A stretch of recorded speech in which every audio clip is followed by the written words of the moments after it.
आज हम अध्ययन करेंगे हमारे उत्तरी भारत के जो नदी तंत्र थे, उनमें हमने सिंधु नदी तंत्र किया और गंगा नदी तंत्र किया। इसका तीसरा सबसे बड़ा विशाल जो नदी तंत्र है उसका हम बात करेंगे आज, और वो है हमारा ब्रह्मपुत्र नदी तंत्र।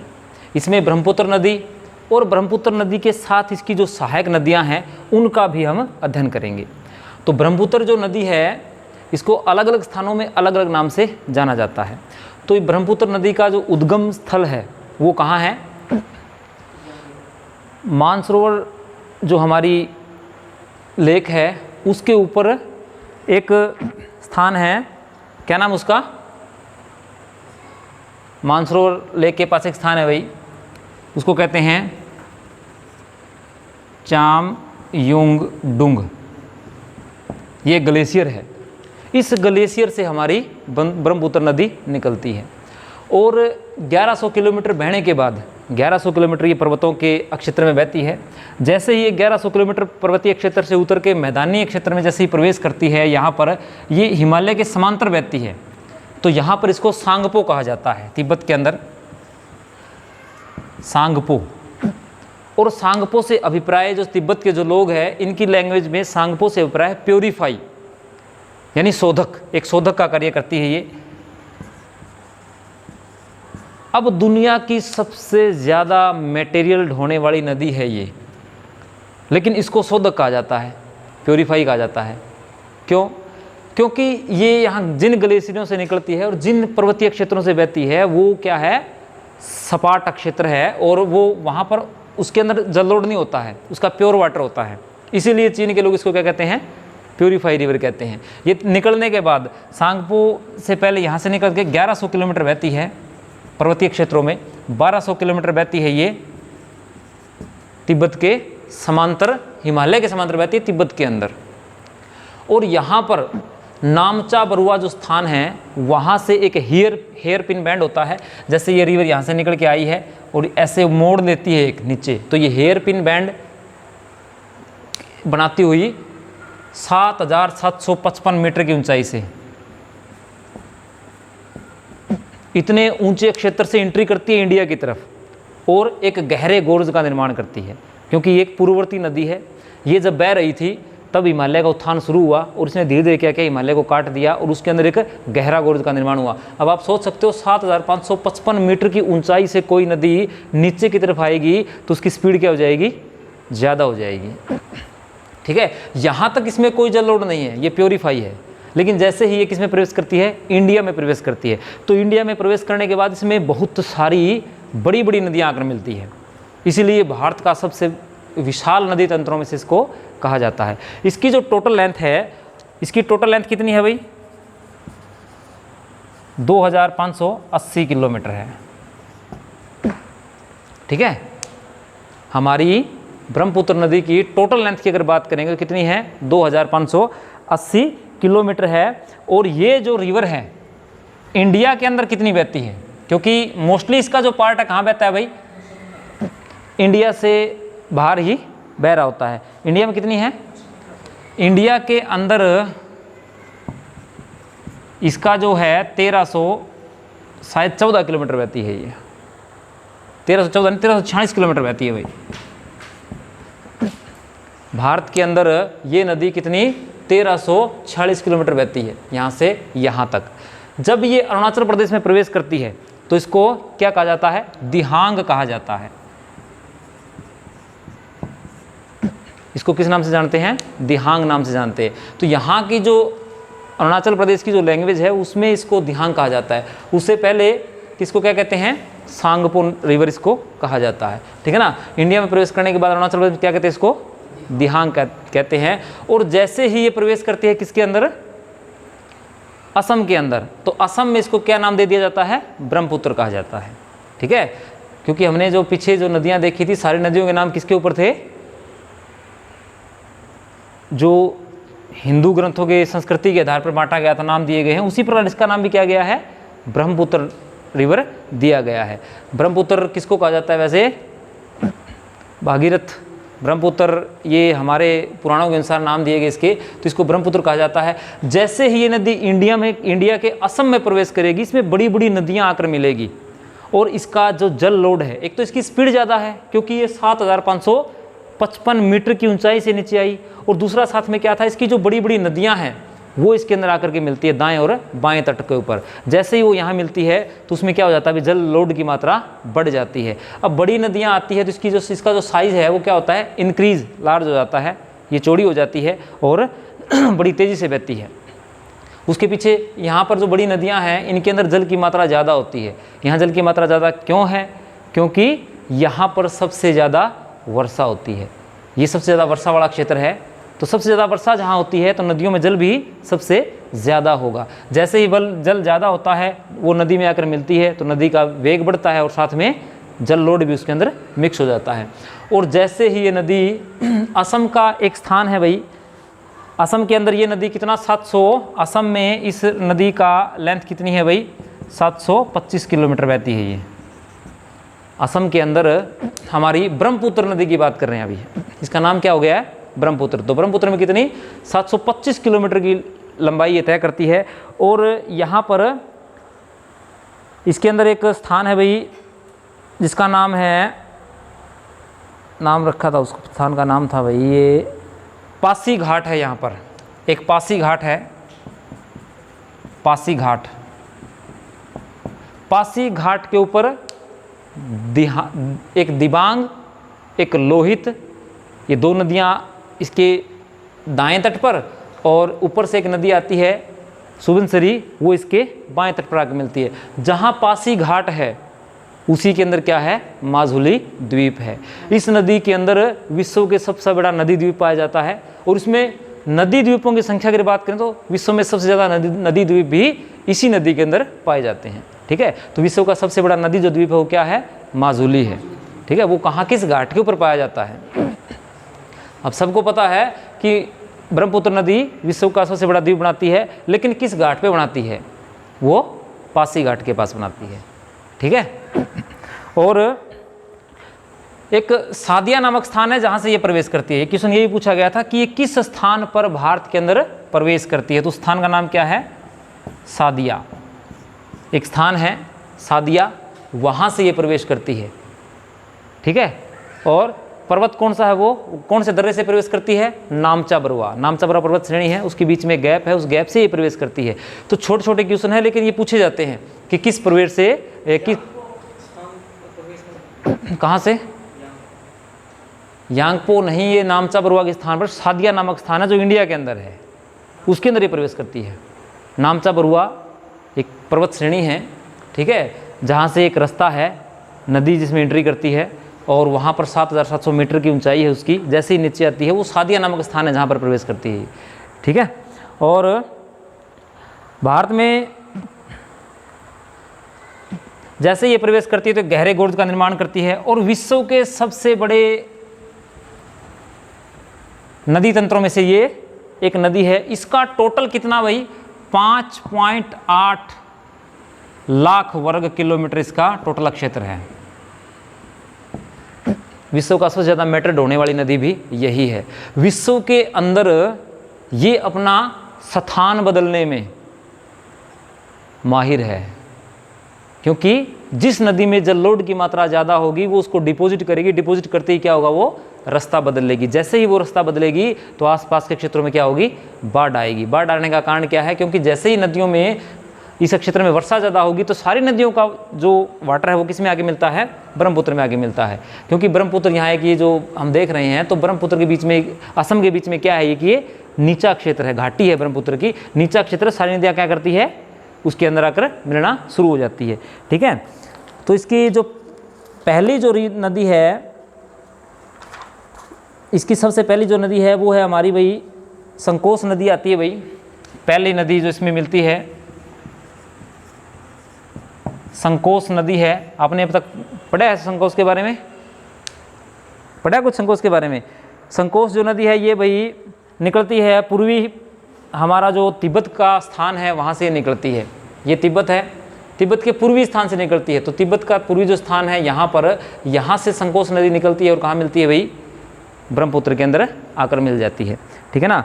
तो जिस स्थान से निकलती है उस स्थान को जलाल छू पर्वत कहा जाता है। संकोच नदी जहाँ से निकलती है वो जलाल छू पर्वत है, छू पर्वत, ठीक है, जलाल छू पर्वत। अब ये कुछ नदियों के नाम आएंगे, इसमें सिर्फ 3 या 4 नदियों के नाम आपको स्टडी किए जाते हैं, बुकों में दिए जाते हैं। जैसे आपकी यहाँ पर सुबनसिरी मिलती है, नीचे से एक दिबांग मिलती है, और एक कौन सी नदी मिलती है नीचे से, बड़ी नदी कौन सी है भाई, बराक नदी। बराक नदी का नाम सुना है? नहीं सुना है, ठीक है, तो आगे से इसको याद रखना है। दूसरी तीस्ता नदी आती है भाई, एक तीस्ता नदी के बारे में स्टडी किया है। तीस्ता जो नदी है ये ब्रह्मपुत्र की एक दाहिने तट पे मिलने वाली एक बड़ी सहायक नदी है, जो कहाँ से निकलती है भाई, नितामू झील से निकलती है। नितामू झील कहाँ पर है, नेपाल के अंदर से निकलती है तीस्ता नदी, ठीक है। और भारत आज क्या है कि 1787 के अंदर, 1787 ईस्वी में एक बाढ़ आई थी, काफ़ी जल वर्षा हुई। उस समय क्या था, ये नदी उससे पहले गंगा में मिलती थी, ये नदी गंगा में मिलती थी। 1787 के बाद ये नदी कहाँ मिलने लगी, ब्रह्मपुत्र रिवर में मिलने लगी है। बाढ़ आने की वजह से इसने क्या किया, अपना रास्ता चेंज कर दिया है, और आज किसकी सहायक नदी हो गई, ये ब्रह्मपुत्र की सहायक नदी हो गई है, ठीक है। तो ये जो है रंगपुर ज़िले से रंगपुर जो स्थान है बांग्लादेश का, वहाँ पर आकर मिलती है। ये रंगपुर स्थान है यहाँ बांग्लादेश का, नेपाल से निकल करके और बहती है हमारे पश्चिम बंगाल में और एंट्री करती है बांग्लादेश में, और ब्रह्मपुत्र में आकर के मिल जाती है, ठीक है। तो उसके बाद जो हमारी नदी है, इसके अंदर कुछ महत्वपूर्ण नदियां हैं। रंगित है, रांगपो है, श्योक है और स्वेंग है, ये इसकी प्रमुख सहायक नदियां हैं। उसमें मानस एक नदी आती है। बड़ी नदियों की बात करेंगे, छोटी नदियां काफ़ी मिलती है। एक मानस नदी इसके अंदर आकर मिलती है, जो सिक्किम से निकलती है। इंडिया का जो पार्ट है सिक्किम, मानस रिवर सिक्किम से निकलती है, और कहाँ बहती है ये, एक पूर्ववर्ती नदी है जो हिमालय के महाखंड का निर्माण करते हुए बहती है। पूर्ववर्ती नदी, जितनी भी पूर्ववर्ती नदी है वो गोर्ज का निर्माण करेगी, ठीक है। और कुछ एक नदियां यहाँ हैं, पूर्ववर्ती नदियां, जो अपने स्थान के उत्थान से पहले वहाँ बहती थी, उसके बाद स्थान का उत्थान हो गया, स्थान ऊपर उठ गया, फिर उसने उसको काटना शुरू किया, और वो आज भी बह रही है, अपने स्थान को उन्होंने नहीं बदला है, तो उनको पूर्ववर्ती नदी कहते हैं। तो ये भी एक पूर्ववर्ती नदी है, मानस नदी। मानस नदी जो है ये 160 की नहीं 160 नहीं इसका, ये लघु हिमालय को काट करके महान हिमालय से निकलती है, लघु हिमालय को काटती है। लघु हिमालय को काटने के बाद ये इंडिया में प्रवेश करती है, और फिर ये पश्चिम बंगाल इसमें आती है, हमारे सिक्किम से निकल के पश्चिम बंगाल से फिर बांग्लादेश में प्रवेश करेगी, और हमारी किस नदी में आकर मिल जाएगी, ब्रह्मपुत्र नदी में आकर मिल जाएगी। उसके बाद सुबनसिरी एक नदी आती है भाई, नंबर 4 पे इसकी एक नदी है सुबनसिरी। ये भी इसकी एक बड़ी सहायक नदी है, 4-5 इसकी बड़ी सहायक नदियां हैं। तो सुबनसिरी जो एक बड़ी सहायक नदी है, ये नदी जो है पर्वतों से निकलने के बाद असम के ऊपर मैदान में बहती है। इसकी जो लंबाई 160 किलोमीटर है, 160 किलोमीटर बहने के बाद ये किस में मिल जाती है, ब्रह्मपुत्र में मिल जाती है।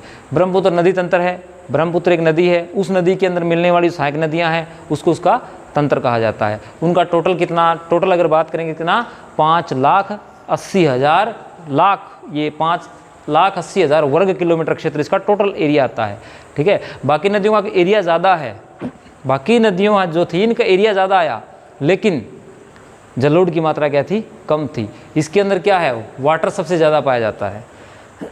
ये विश्व के सबसे बड़े विशाल जो नदी तंत्र उनमें काउंट की जाती है, क्योंकि इसकी जो लेंथ है वो भले ही कम हो, लेकिन इसमें वाटर ढोने की जो, वाटर बहने की जो क्षमता है वो सबसे ज़्यादा पाई जाती है इंडिया में खास करके, ठीक है। वैसे दुनिया की सबसे बड़ी नदी जो है कौन सी है, जो अमेजन नदी आती है, ठीक है ना, अमेजन नदी है जो सबसे ज़्यादा जल ढोती है। और इंडिया की या एशिया की बात करें तो कौन सी नदी है, ब्रह्मपुत्र नदी आती है। लेकिन सबसे ज़्यादा जल की बात करें तो कौन सी नदी है, ब्रह्मपुत्र नदी आती है। ये भी क्वेश्चन पूछे जाते हैं पढ़ने में, ये इजी होते हैं, आसान होते हैं, लेकिन आसान और इजी क्वेश्चन ही पूछे जाते हैं।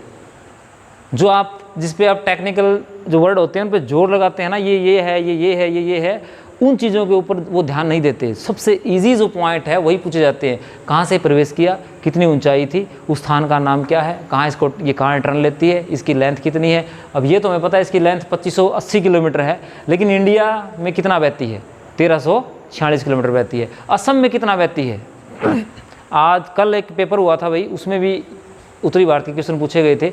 बिहार PCS का एग्ज़ाम हुआ है कल ही तो उसमें भी उत्तरी भारत से संबंधित काफ़ी प्रश्न पूछे गए हैं। भारतीय जो स्थलाकृति है इससे काफ़ी प्रश्न पूछे गए और बिल्कुल इजी क्वेश्चन पूछे गए। लेकिन सब ने क्या स्टडी कर रखा है भाई, जो इम्पोर्टेंट टिक लगा लिए है, सिर्फ वही स्टडी किया है। लेकिन क्वेश्चन जो है पूछने वाला साइकोलॉजी उसमें यूज़ करता है और क्वेश्चनों को घुमा करके थोड़ा सा पूछता है, ठीक है। तो इसमें उसके बाद सुबर्णसरी नदी के बाद हमारी नदी आती है, इसके अंदर धनसिरी नदी आती है भाई। एक नदी का नाम है धनसिरी।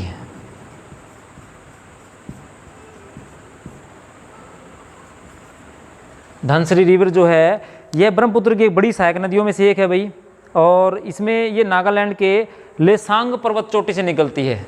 नागालैंड भारत का ये स्थान है और यहाँ से धनसिरी निकलती है और इसके कहाँ मिलती है, दाएं तट पे या बाएं तट पे, कौन सा तट हो गया, ये बाएं तट पे आगे मिलती है।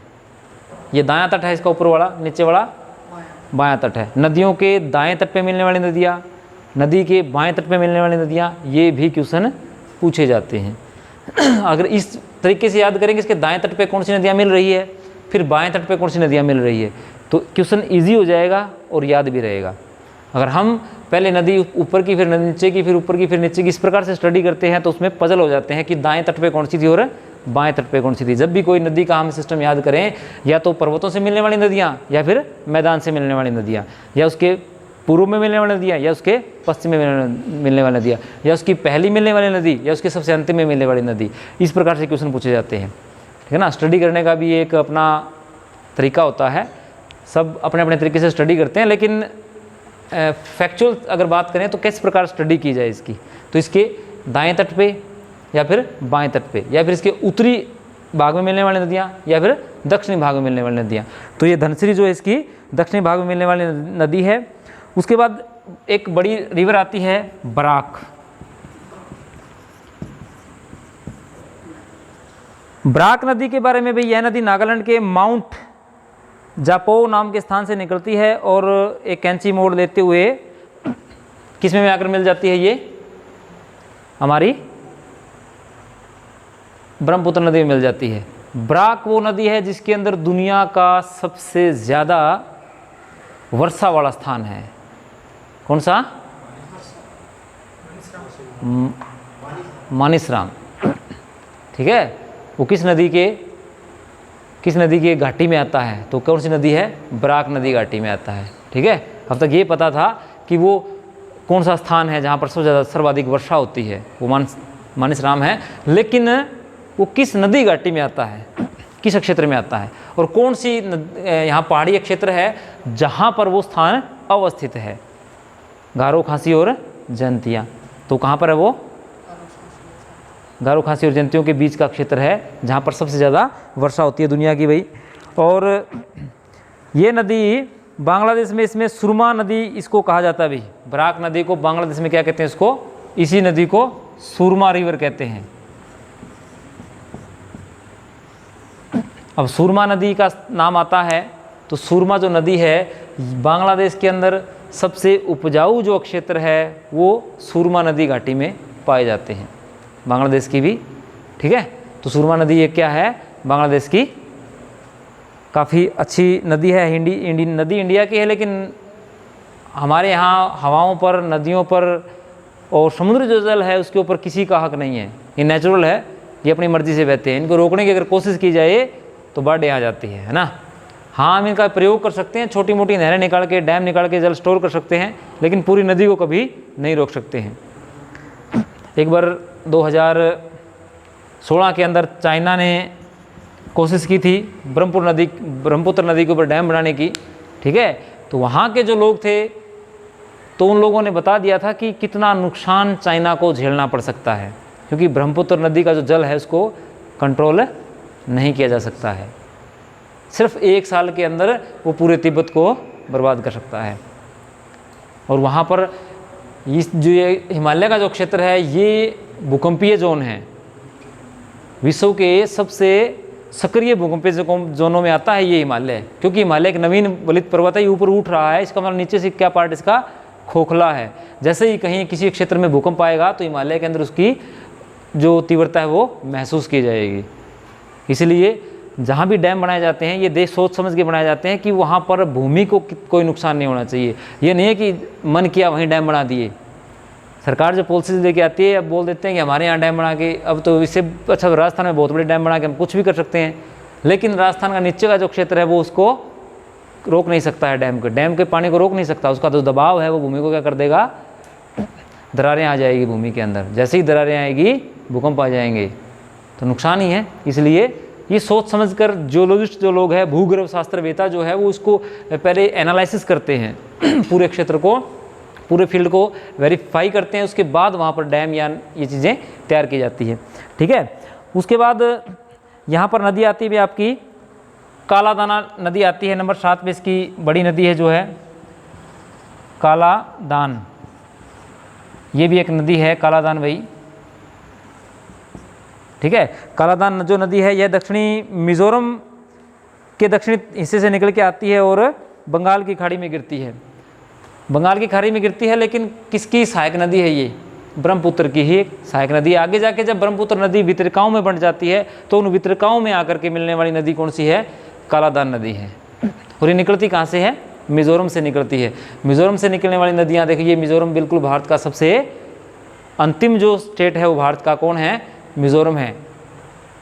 उत्तरी जो 7 सिस्टर के जो स्थान है उसका उत्तरी भाग में अरुणाचल प्रदेश और दक्षिणी भाग में कौन है, मिजोरम आता है। वहाँ से भारत के सबसे दक्षिणी पार्ट से, उत्तर पूर्व के दक्षिणी पार्ट से निकलने वाली नदी कौन सी है, कालादान नदी है।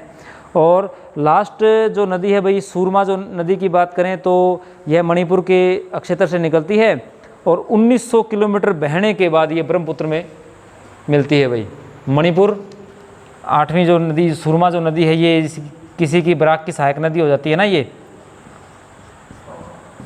सूरमा जो नदी है कितनी, इसकी लेंथ कितनी है, 1900 किलोमीटर है। अब भारत की बड़ी नदियों में से आती है ये, 1900 किलोमीटर बहने के बाद किसकी, बराक नदी में मिल जाती है, और बराक किस में मिल जाती है, फिर ब्रह्मपुत्र नदी में मिल जाती है। तो ये हमारा ये था हमारा आज का ब्रह्मपुत्र नदी का नदी तंत्र। विश्व के नदी तंत्रों में, बड़े नदी तंत्रों में सबसे पहले हमने स्टडी किया था सिंधु नदी तंत्र, फिर गंगा नदी तंत्र, और ये आज का हमने अध्ययन किया है ब्रह्मपुत्र नदी तंत्र। ब्रह्मपुत्र नदी कहाँ से निकलती है, कहाँ बहती है, किस दिशा में बहती है, किस क्षेत्र में बहती है। ब्रह्मपुत्र नदी निकलने के बाद या सांगपो नदी निकलने के बाद कितना पर्वतीय क्षेत्रों में बहती है, 1100 किलोमीटर, और हिमालय पर्वत के समांतर कितना बहती है, 1200 किलोमीटर। और उसके बाद कहाँ प्रवेश करती है, नामचा प्रवाह के स्थान से ये इंडिया में प्रवेश करती है। और जैसे अरुणाचल प्रदेश के अंदर आएगी जिसको क्या कहेंगे, दिहांग कहा जाता है। दिहांग जब नदी यहाँ प्रवेश करती है किसके अंदर, असम के अंदर, असम में इसका नाम बदल के क्या हो जाता है, ब्रह्मपुत्र हो जाता है। और ब्रह्मपुत्र नदी असम में कितना बहती है, 725 किलोमीटर बह रही है। इंडिया में टोटल कितना बह रही है, ये दोनों स्थानों को मिलाकर कितना बहती है, 1340 किलोमीटर बहती है ब्रह्मपुत्र नदी। बाकी इसका मोस्टली पार्ट कहाँ रहता है, 2580 में से चीन के अंदर है, तिब्बत के स्थान में बहता है। ठीक है, तो ये हमारा ब्रह्मपुत्र नदी तंत्र है। आगे बांग्लादेश में प्रवेश करने के बाद इसको किस नाम से जानते हैं, ब्रह्मपुत्र को, नहीं, ब्रह्मपुत्र जो रिवर है जैसे ही बांग्लादेश में प्रवेश करती है इसको किस नाम से जानते हैं, गंगा नदी जब ब्रह्मपुत्र में आई थी इसको क्या कहते हैं, बांग्लादेश में आती क्या कहते हैं, इसको पद्मा कहा जाता है। और इसको क्या कहते हैं,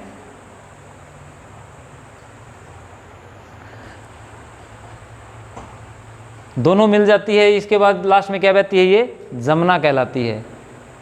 ठीक है, वैसे जमुना इंडिया के अंदर एक नदी को कहा जाता है जमुना, कौन सी नदी है, यमुना नदी को ही जमुना नदी कहा जाता है।